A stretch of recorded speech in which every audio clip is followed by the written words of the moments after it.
chlorine antiseptic, Listerine toothpaste, and prophylactic toothbrushes present America's favorite family comedy, The Adventures of Ozzie and Harriet, starring the entire Nelson family. Here is Ozzie, who plays the part of Ozzie Nelson, and of course his lovely wife Harriet as Harriet Nelson. The older of the Nelson boys, David, appears as David Nelson, and his younger brother, the irrepressible Ricky, played by Ricky Nelson. The Nelsons' next-door neighbor, Thorny, is played by Don DeFore.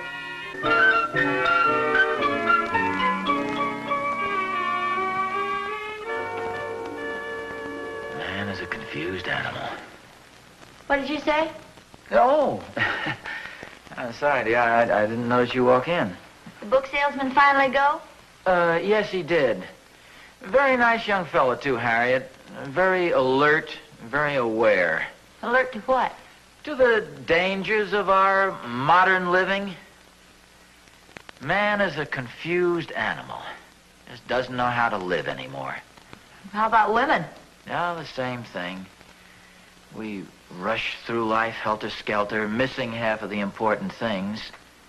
You take me, for instance. We have hundreds of fine books around the house here. I don't even know the titles of half of them. Just picked up this little booklet here. Looks mighty interesting. The Romance of Dirt. Where do we get this? Came with a vacuum cleaner. You see, it's different now than it was in the old days. In the old days, people used to take time out to reflect a little bit. They'd get out under a big tree and browse and commune with nature and think things over. Nowadays, man has lost his intellectual curiosity. It's just as I said before. Man is a confused animal. I thought the book salesman said that. Well, yes, he did, but it's very true, Harriet. You take even in reading, for instance, the kids of nowadays. What chance do they get to become acquainted with really good literature? I mean, they spend their time reading comic books, they look at television, they watch moving pictures, they listen to radio. It's no wonder they're confused. Hi, Thorny. Oh, hi, Oz. Where you been keeping yourself all day? Oh, just browsing through a few books. Oh. You know, Oz, we should do more of this these days. Oh, you're so right, Thorny. It's a dangerous age we're living in. Not like the old days. You know, man had more intellectual curiosity in those days. He learned things for himself. But, gee, nowadays, well, he's a confused animal. Evidently stopped by your house, too, huh? Yeah. You know, there's an awful lot of truth in what this guy says, Thorny. I mean, after all, it is a dangerous age we're living in, especially for the kids. I mean, they don't have the advantage of the good, solid, old-fashioned literature that we used to have. Boy, Oz, you're right as rain. Moby Dick, Ivanhoe, Lady of the Lake, poems of Keats, Shelley, Byron. Delightful.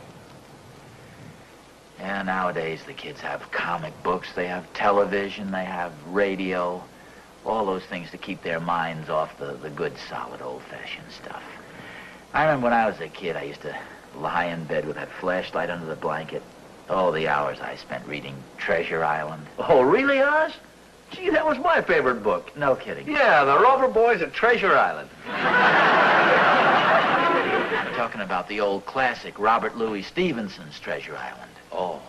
Besides, the Rover boys never went to Treasure Island. Oh, no, wait a minute, Oz, you're wrong there. The father got lost there, remember? He was looking for the treasure and... No, Thorny. I've read every Rover boy book. You've got it confused with Africa. Don't you remember? And besides, it wasn't the father. It was Uncle Randolph. And don't you remember the old sea captain had this mysterious map? Oh, wait a minute, Oz, you're getting all mixed up. Uncle Randolph was back in New York State, putting the squeeze on Josiah Crabtree after the squabble about Sam Baxter. Sam Baxter was Dan Baxter, the son of Arnold Baxter, the town scoundrel. Okay, Sam. What's the difference? Anyway, it was Arnold who gummed up the Treasure Island expedition.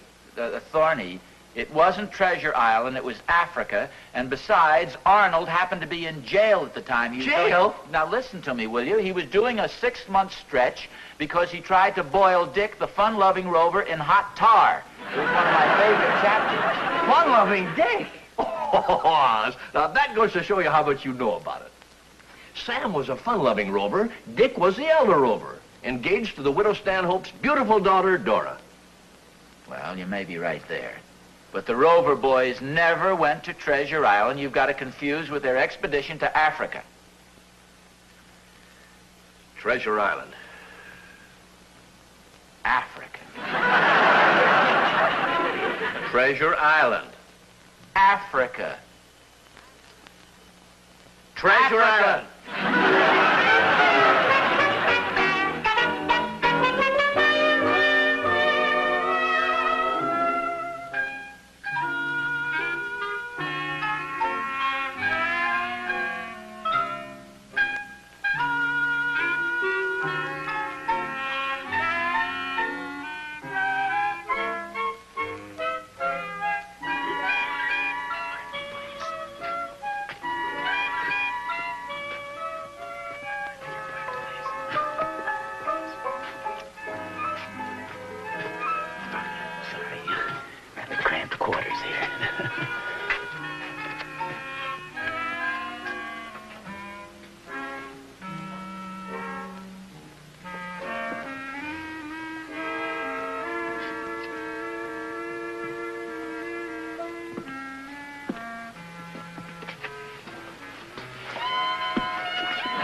They've got the Rover Boys books. Yes, I know they have. I phoned the librarian.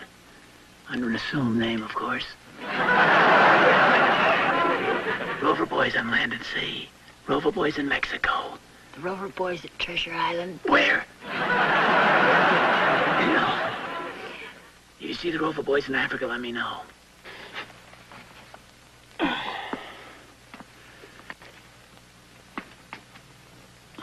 Gee. Stand on around here.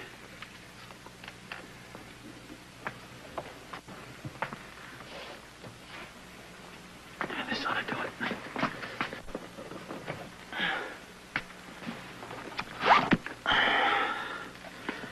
Oh, here it is. Here, give it to me. I'll have the librarian check it out. Okay. And meanwhile, I'll take back this 250-pound encyclopedia, whatever it is.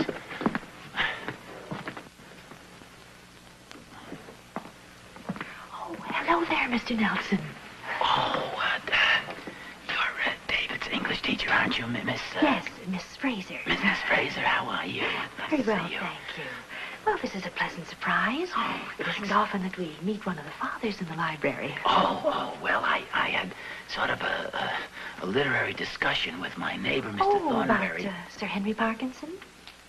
I beg your pardon? His History of the Peloponnesian Wars. The book you have there. No, not. Oh, you're just like all the others. Am I? You're a little bit ashamed of yourself, aren't you? Well, Well, now, why should you be? well, no, I don't think you understand. I think if you have an honest intellectual curiosity, you should be proud of it, not ashamed. Now, you're obviously interested in Greek history. Why not admit it? Oh, well, yes, naturally, everybody's interested in Greek history, but actually, you see, I just came down to do a little research. Of course, you wanted to brush up a little. Yes. Well, I must admit I'm a little rusty on the Peloponnesian Wars myself. That's How long understandable. since you've read it? It's been quite a while. I bet you haven't opened it since college. Maybe even longer than that. The main thing is that you still have the interest. You know, that's what true intellectual curiosity gives us, Mr. Nelson. The hungry mind. Sure. I made arrangements. Hello, Miss Fraser. Famous English teacher. How are you? I was just complimenting your husband on his intellectual curiosity. Yes, thanks. Harriet, pardon me, Miss Fraser. If we hurry along, we have a few errands to do. Do you want to take your book? Yes, but this is the book mainly. I'd like to have this, the Peloponnesian Wars by Sir Henry Parkerhouse. Parkinson. Parkinson. Well, I'll go along first, Harriet. I want to get the car out of the Parker house. Goodbye, Mr. Nelson. Bye-bye. Goodbye, Mrs. Nelson. Goodbye, Miss Fraser.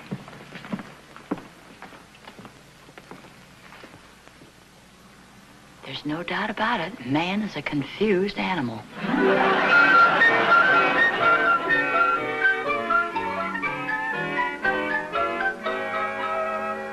Listen to this, Harriet. The causes of the Peloponnesian Wars are understandably complex in that Patadea, a Dorian town on the western promontory of Thrace, was induced to revolt with the support of the Macedonian king Perdiccas, formerly an Athenian ally. Imagine that. Yeah.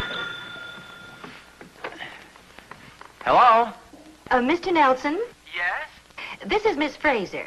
Oh, hello, Miss Fraser. What's on your mind?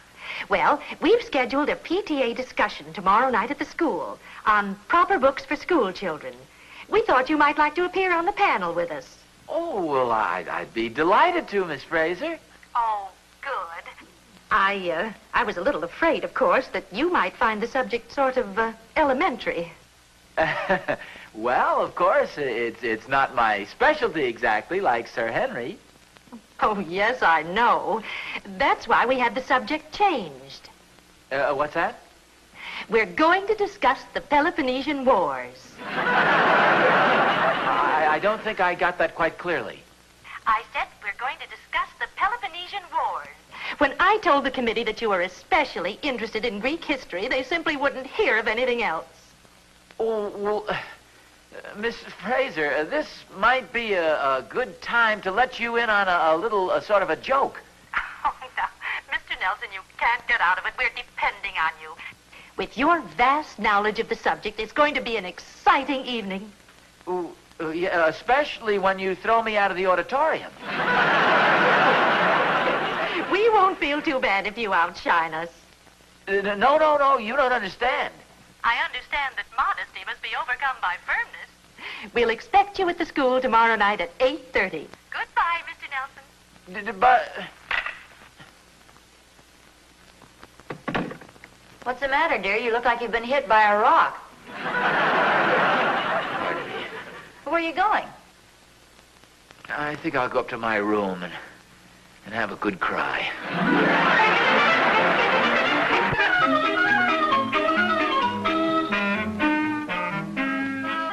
How you doing? Oh, not too bad. It goes a little slowly at first, but then after you get warmed up to it, it speeds right along. You know, it's funny, more people aren't interested in this sort of thing. What do you mean? Well, I noticed the last time this book was borrowed was December 10th, 1910. What page are you on? Page 8. Only page 8? Here, listen to this. Reads almost like modern fiction. After Herodotus had resided for some 7 or 8 years in Samos, events occurred in his native city which induced him to return thither. The tyranny of Lygidamus had gone from bad to worse, and at last he was expelled. You know, now, stuff like that, you just can't put the book down.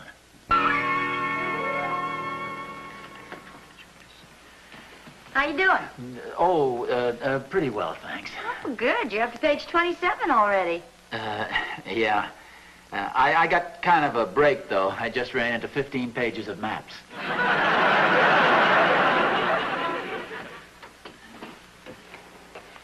You!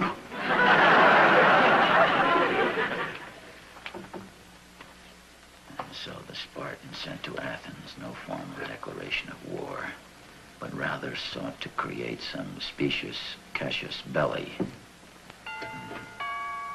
Harriet, would you mind answering the doorbell, please? Intending to inflame the existing hostilities against Pericles in Athens by implicating him in the curse pronounced on the murder. Harriet, Dr. Thornberry, please. Ozzie, it's Thorny. Where's my colleague, my fellow scholar? Oh, I'm here in the dining room, Thorny. Greetings, Professor. What are you doing over here this hour of the night? Never let it be said Thornberry didn't come prepared. We got to bone up, Oz, burn the midnight oil. Well, what do you got here? What have I got here? Well, now, that's a fine question to ask after you roped me in on the discussion. I cleaned the entire shelf of the library, Oz. All 8 copies. 8 copies of what? Well, the Rover Boys. The Rover Boys? Oh, sure. Miss Fraser called me and asked if I'd like to join in. Well, you mean to say the discussion is about the Rover Boys? Harriet, for goodness sakes. Here I'm studying this whole big telephone. Thorny, do you remember exactly what Miss Fraser said to you on the phone? Why, certainly. She said Oz was conducting a discussion on the Rover Boys and She without said Rover Boys? Well, maybe she didn't exactly say Rover Boys, but she said the book I was discussing with Mr. Nelson this afternoon. Now, what else could it be? Thorny, sit down for a moment. What's the matter? You tell him, dear. I'll make some fresh coffee. Thorny, my fine old gray-headed friend. I don't have gray hairs. You will. What do you know about the Peloponnesian Wars? I have the layman's knowledge. Absolutely nothing. What's this got to do with the Rover Boys? Thorny, hold on to your hat. The discussion tomorrow night is about the Peloponnesian Wars. Oh, now, wait a minute, Oz. How can anybody say Peloponnesian into one phone and have it come out the other phone, the Rover Boys? Thorny, relax, will you? You're getting panicky. Now, all we have to do is just read through these 4 delightful volumes. So just lean back, take your coat off, and let's get to work. The eye drops are right over there on the buffet.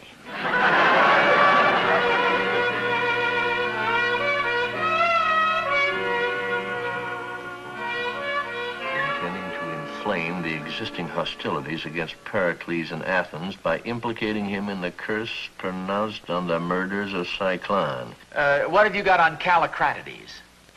Yeah, here we are. Mm-hmm. Born in Volume 2, died in Volume 4.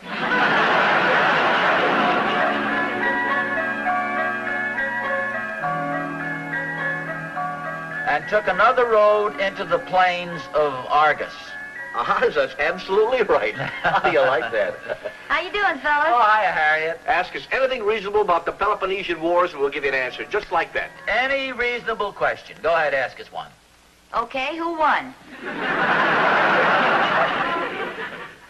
That's not a reasonable question. No, wait a minute, Oz. You've got a good point there. We'd better look it up. They might hit us with that tomorrow night. Wait a minute. Would you two stand by for an important announcement? Such as what? Oh, Miss Fraser phoned. The discussion's been called off. What? Oh, what a disappointment. Oh. Think if I closed hard enough, I could talk you into going to the movies?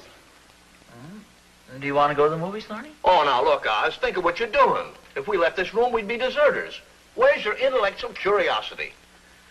You don't want to go to the show? Why, of course not. I happen to love literature. I have no desire to go to the Bijou tonight. It's a very good picture, Thorny. I know, I've seen it. Look at all this wonderful reading material. You mean to tell me you can leave this? Think of all the adventure that lies between these covers. Harriet, Thorny is absolutely right.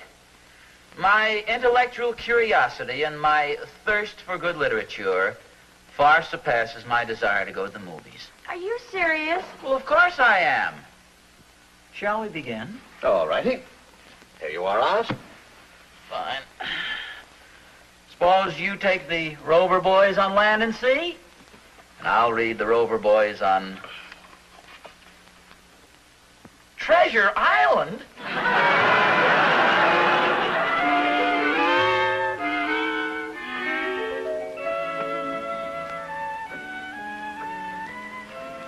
Ozzie, you're just coming to bed? Oh, I'm sorry, I didn't mean to wake you. Go back to sleep there. What time is it? No, it's pretty late. Darn Thorny, I couldn't get him to go home. Oh, look at the clock. It's 4:45. Darn clock with a luminous face. Idea of reading the Rover boys until almost 5 in the morning. Well, it wasn't my fault. I wanted to quit at 4 o'clock, but Thorny's such a kid. Oh, we settled the argument as to which one is the fun-loving Rover. Well, please tell me so I can go to sleep with a clear mind. Well, see, Thorny said Sam, and I said Dick. And Thorny was wrong. It was Tom.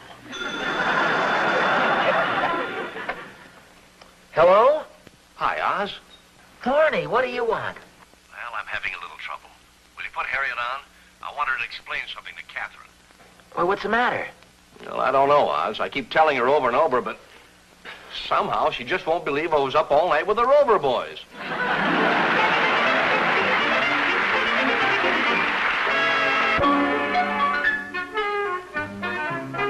Oh, Harriet, look what just arrived by special messenger. The story of Aristotle. Well, nice. And look at the card that came with it. Wishing you a speedy recovery, Miss Fraser. Yeah, where'd she get the idea I was sick? I can't imagine. Well, another thing that I just happened to think of, I don't remember hearing the phone ring when she called last night. Did you hear any dialing? No?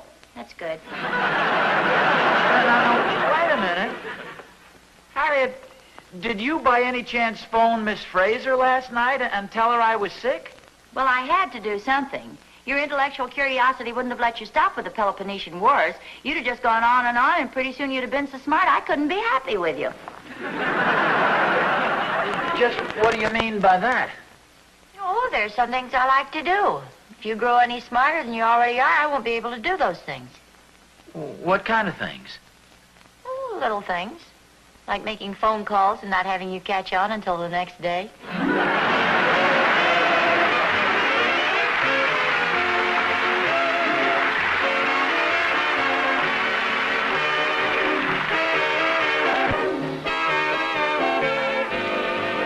Miss Fraser was played by Paula Winslow.